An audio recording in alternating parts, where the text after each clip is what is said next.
Hey everyone! So let's talk about different types of videos that are used in social media. Okay, so as you read in Chapter 7, videos have a huge impact on engagement with your audience. So in this lecture, I'm going to go over why we should use video, different types of video formats and sites, repurposing content, and tips for creating videos. So first off, why use videos? So there's a bunch of key statistics that are really interesting from these two blogs here. I would really encourage you, if you're serious about having great engagement on your social media channels, to check out these two blogs. Now, one thing that was really surprising to me actually was this right here. 75% of viewers prefer watching a video horizontally on a mobile device versus vertically. So if you don't know what that means, this is horizontal, this is vertical. So people still prefer watching videos this way over this way. I thought that was super surprising because a lot of people seem to always, watch like this and such. So it's a really important thing to know that if that's what your audience's preference is, then you should be making your videos that way.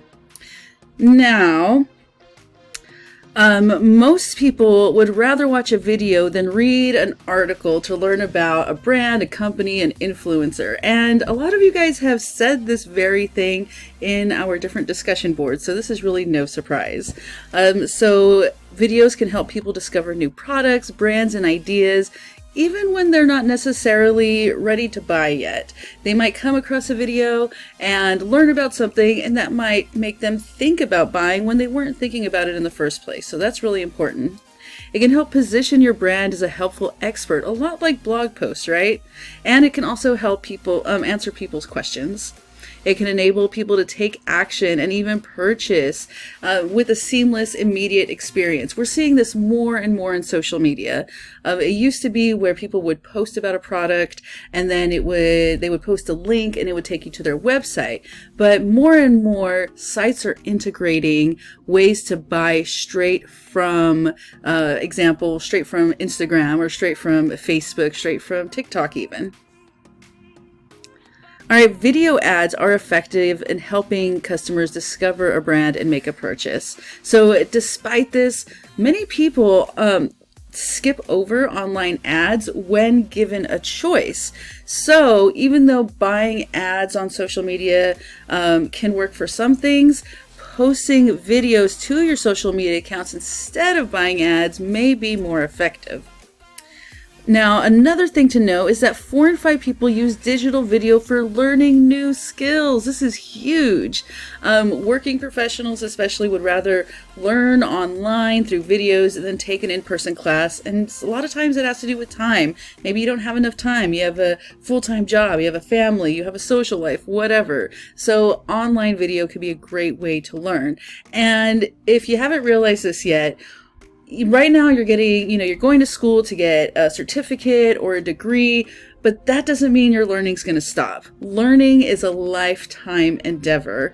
Me as a teacher, even though I know things that I'm teaching you, I have to keep learning in order to stay relevant and to teach you new things. So this is the same for pretty much every industry out there. You have to keep learning. So learning how to learn and taking advantage of videos, and then on the other side of helping other people learn through videos is a great thing to do.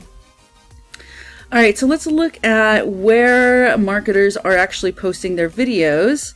Now, YouTube, that's not really a surprise. Facebook is still right there up at the top, and this one I was a little surprised by. LinkedIn is huge behind Facebook. Then we have Instagram, webinars, Twitter, Facebook Live. Now, it's interesting to me that they are putting Facebook Live and Facebook as two separate places, and we have an overlapping here. So live video is huge. Instagram TV or IGTV, this has just changed. Interactive videos, and I would say interactive videos, I wonder if they meant streaming. I'm not sure. TikTok, now I kind of thought that TikTok would be higher on here, but when I thought more about it, TikTok is a little bit more on the entertainment side than the buying side. So I guess that does make sense. All right. So let's talk about some different types of video formats and the sites that they're on. So live video streams tend to be at least 10 minutes long, but can be as long as like 4 hours. Sometimes there's marathon live streams that are like 8 hours. But for the most part, this means that you are live in front of your audience and you're asking or you're taking questions and answering their questions. It could also be entertainment. And a lot of times for the longer, 4 hours plus streams, we're usually talking about gaming, more of an entertainment style. Now, that doesn't mean that live streams can't be educational. That's where kind of like webinars come in. Long form video is just a longer video, 5 minutes to 2 hours long. Short form video is 1 to 5 minutes long. And then, there's not really a good term that's come up with by the industry yet, but TikToks, Reels, Shorts, 30 to 60 seconds long. So let's talk a little bit more in depth about what each of these mean. So live video streams have really taken off. You guys learned in one of the previous chapters about Periscope, which was one of the first sites that offered live streaming. Now that was bought by Twitter, which eventually phased it out because they took that live technology and put it into their site. But yeah, Periscope was really the first site that integrated live video streaming. And now it is huge. So some popular types of live videos are gaming, Q&A, which means question and answer, live tutorials, basically how to do something, and showing products. So when it comes to live video, YouTube is still king.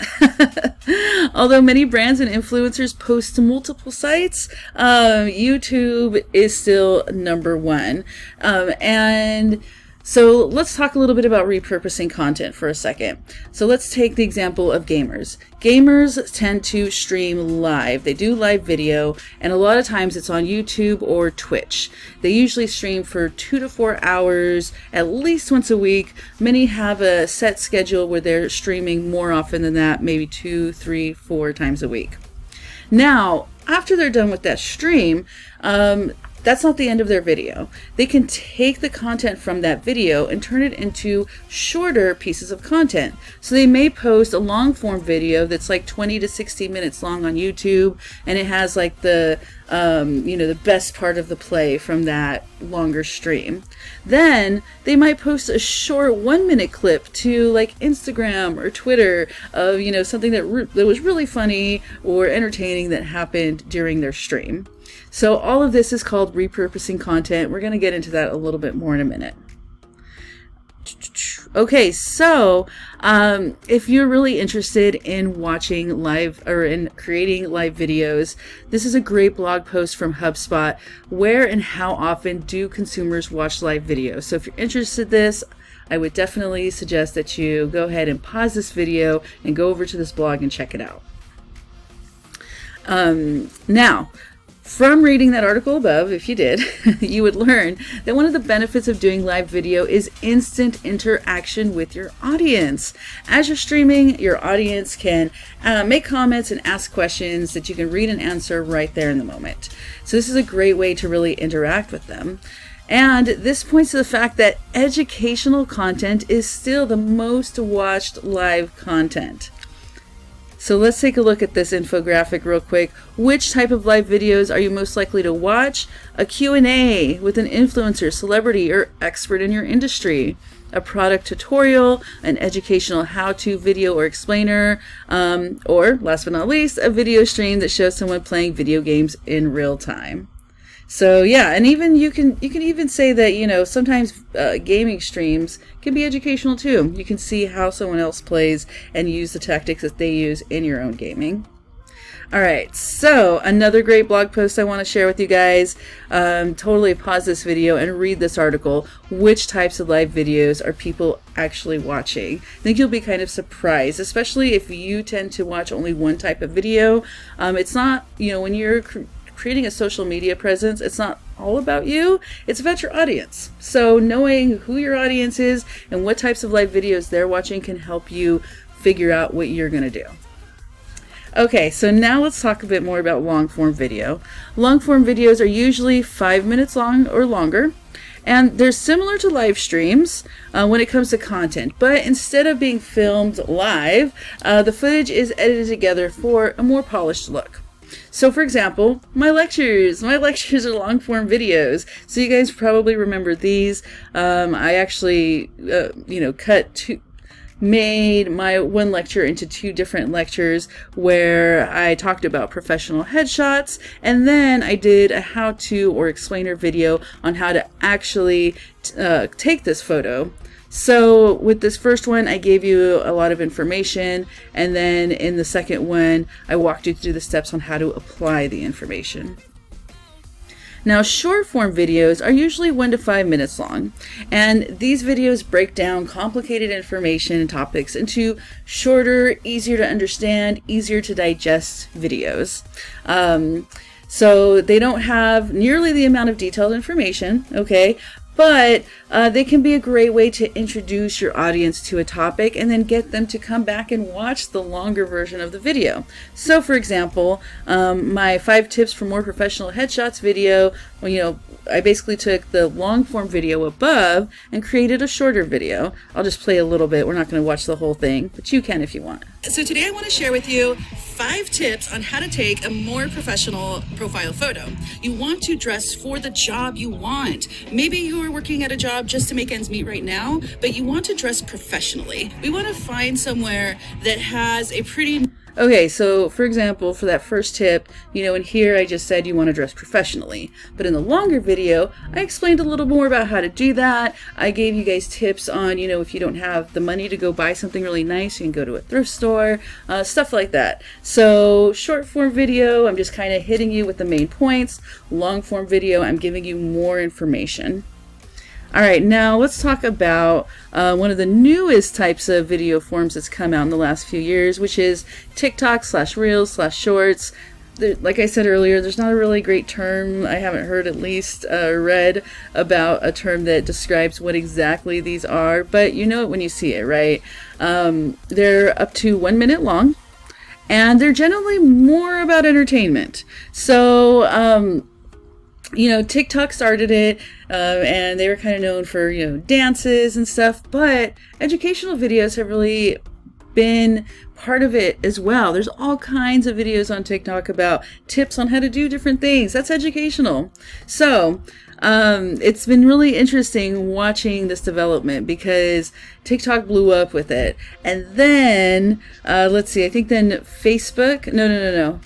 Instagram, which is owned by Facebook, well, Meta, then they integrated that same idea into their format by calling it Reels. And now Reels from Instagram are now being shown on Facebook. So you can't actually post a Reel on Facebook, but you can post a Reel to Instagram, and there is a setting there where it will recommend it on Facebook.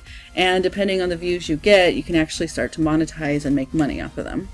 Then YouTube was like, hey, wait a second, we're the king of video. So YouTube actually, not too long ago, introduced what they call shorts. So shorter video clips, very similar to Reels/TikToks.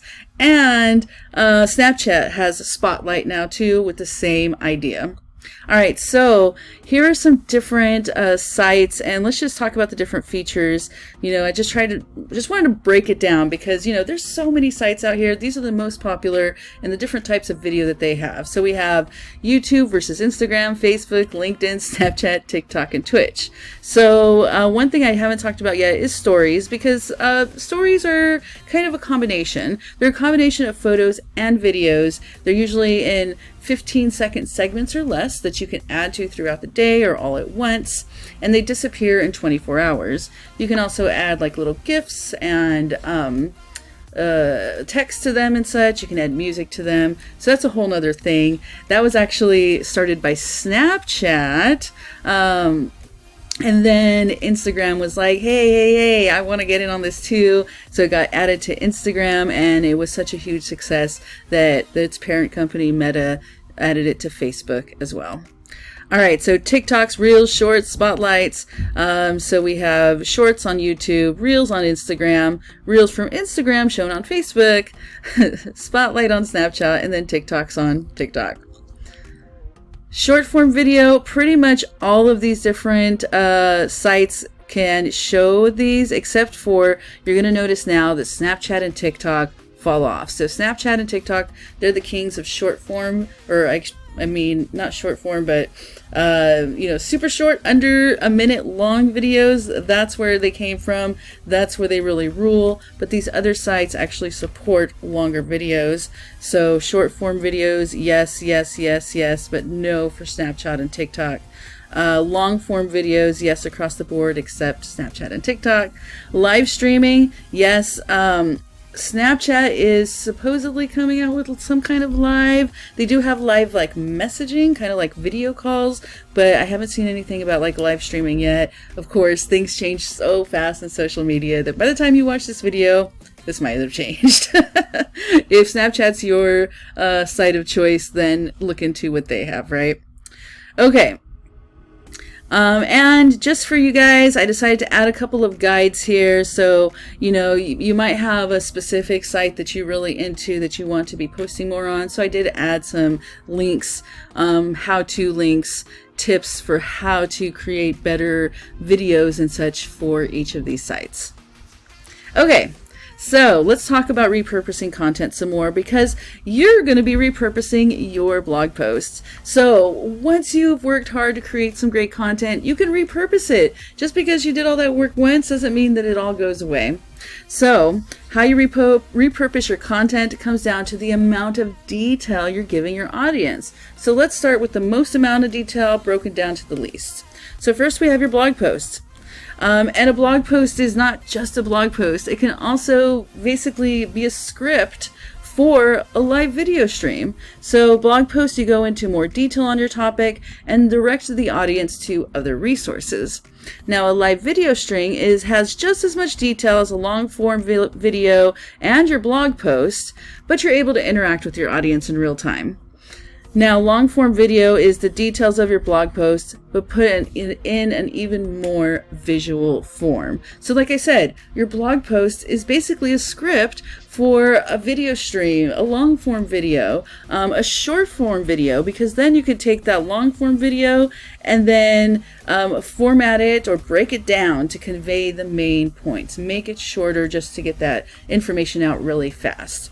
And then clips, well, that's kind of like what I called, I don't know, I was trying to come up with a term for TikToks and Reels and such. Now, they can also convey information with more emphasis on being entertaining. All right, so let's talk about some tips for creating videos. So what should you make your videos about? A lot of times it's the same things that you can make your blog post about.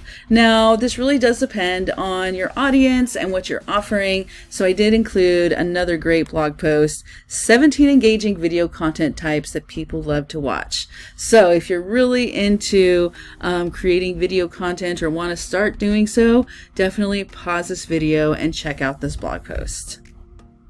Okay, so now, some more tips. Video is just a bunch of photos. Literally, if you've ever heard someone talk about video in frames per second, they're literally talking about how many photos per second is happening in a video. When they say 30 frames per second, that means that there's 30 photos in 1 second, but how they go by makes it look like a video. Okay, so for that reason, the same tips that I gave you on taking better photos also apply to making better videos. You want to have good lighting, you want to be eye level or use interesting angles, you want to eliminate background distractions or have context about what you're talking about in your frame. All right, all of these things matter just as much as they do in photos as they do with videos. Audio is the big difference between photos and videos, obviously. So something that you can do to have better audio is practice speaking. Do a test run on your video, record it again, and don't get upset with yourself or frustrated if you mess up the first time. It's okay, I do it all the time. You want to work on having a steady voice. Instead of having, your voice going up and down and, all of these tips are things that I'm still working on myself. So that's why I know about them. And here's another one I do: avoid filler words like I do this all the time. When I'm editing my videos, I'm like, oh my god, I said too many times. I said so. So now we're gonna do this. I probably did it a bunch of times in this video already. So it's something that you're continually working on. You're not going to be perfect the first time. Don't beat yourself up. The best way to get better is to practice. Okay, convey emotion with your tone. You don't want to be flat and monotone and not be interesting, because then your audience won't want to listen to you or watch you. Right? You want to convey that emotion. You don't always have to sound excited.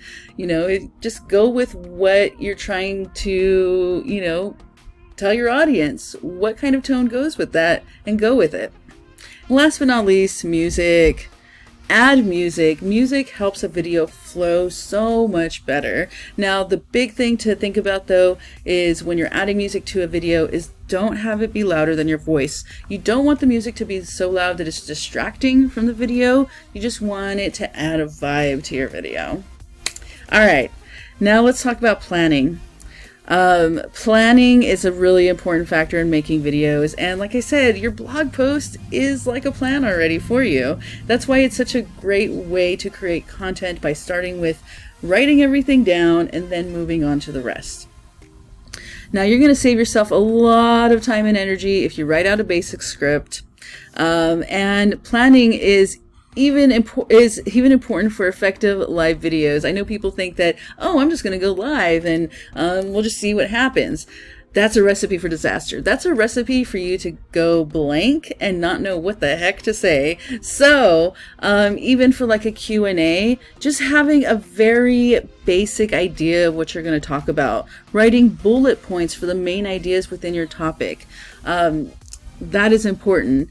I kind of skipped this one. Knowing what you're going to be talking about, knowing your topic is important. Just hitting live and deciding to go off, I mean, that might work for some people. Some people might be okay with that. But if you want to come off as the expert, you really do need to know what you're going to be talking about, what your topic is, and writing those bullet points out. Another good thing to do for live videos is brainstorm possible questions and think about the answers. Now, you're not going to be able to guess every single question out there, but just having an idea of those possible questions is really important. A good thing you can do is running your idea by somebody that you know, telling them, going through your script and then seeing what questions they come up with. That could even help you make your script a little better so that you're hitting points that maybe you didn't even think about. And it also helps, having your script avoids having an awkward pause, or not a script, I'm sorry, your bullet points helps avoid awkward pauses, and helps you stay on topic, especially when let's say you're doing some type of interview and you have someone else with a live stream on you. If they start going on topic, having those bullet points in front of both of you, or at least you, can help you remember where you're going next and lead them back into topic instead of trailing off. Product tutorials and educational videos, rehearsing is key, okay? Nothing is more embarrassing than trying to show something how something works and then it doesn't. Trust me, it happens to me. So, really quickly, this is a pretty recent one. This was kind of hilarious. They had to have practiced this, but maybe they didn't?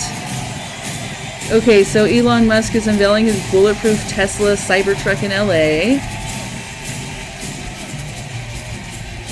Okay, looks pretty cool. Loving it.